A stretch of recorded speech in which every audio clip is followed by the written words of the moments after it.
Huh.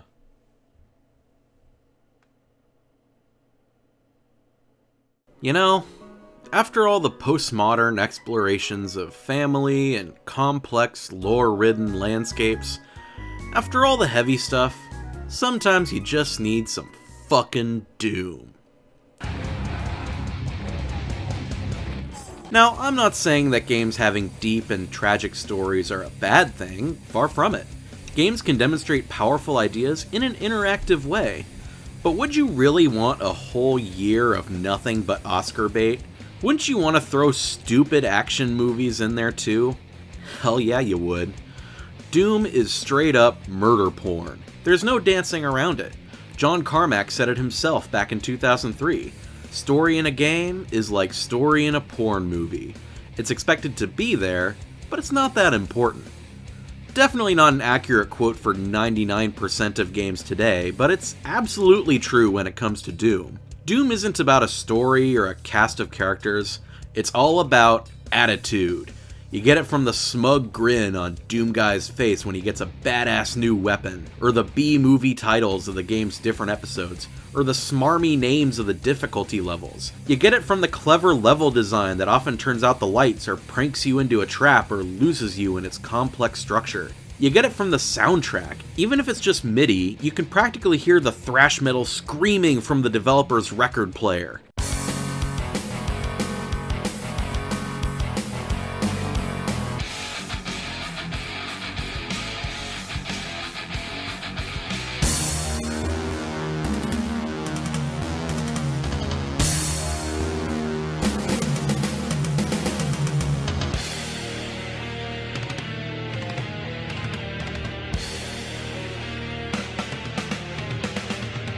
It's the very definition of hardcore.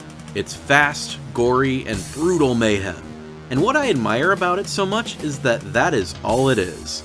It does not have any pretensions of an epic narrative or deeper themes. The developers know you've come to Doom for one thing and one thing only: rip and tear.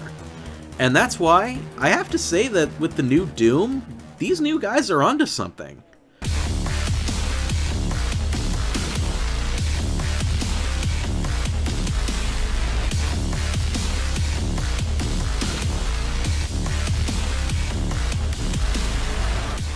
Now, I haven't finished the game, but going by my first couple hours with it, I'm digging the hell out of it.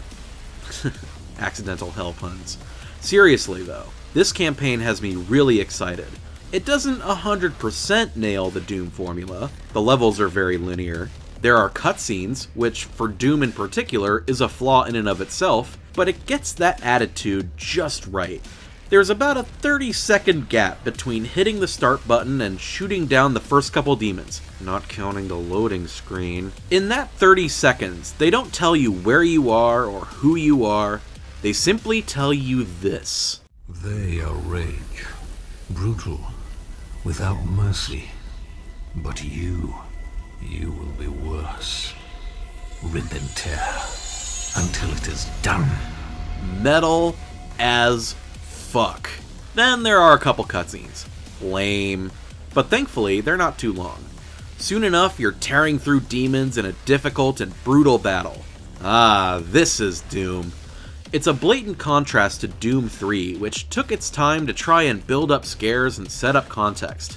The first few moments of the new Doom are a giant middle finger to that. Within mere minutes, you're stuck in a violent and stressful firefight with monsters, fireballs, exploding barrels, and a trusty shotgun.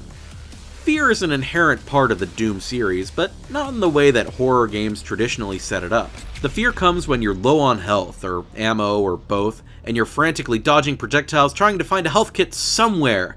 Can't handle that kind of action? Wish you could just sit behind cover and wish your health back? Well, suck it up, Marine. This is Doom. That's the kind of Moxie that you only get from unironic action movies like Terminator 2 or Aliens, which, hey, look at that. They came around the same time they were making the first Doom. Imagine that. This new Doom definitely has a story, but it's in the periphery. Just about everything in it is in service to killing demons on Mars, and that allows the fast, no-holds-barred gameplay to shine through. Mick Gordon's soundtrack definitely helps with that. It's not nearly on the same melodic level as the first two games, but there's enough metal pumping through its veins that it's hard to complain. I mean, this is the same guy who composed the new Killer Instinct soundtrack. He's got the thrash pedigree.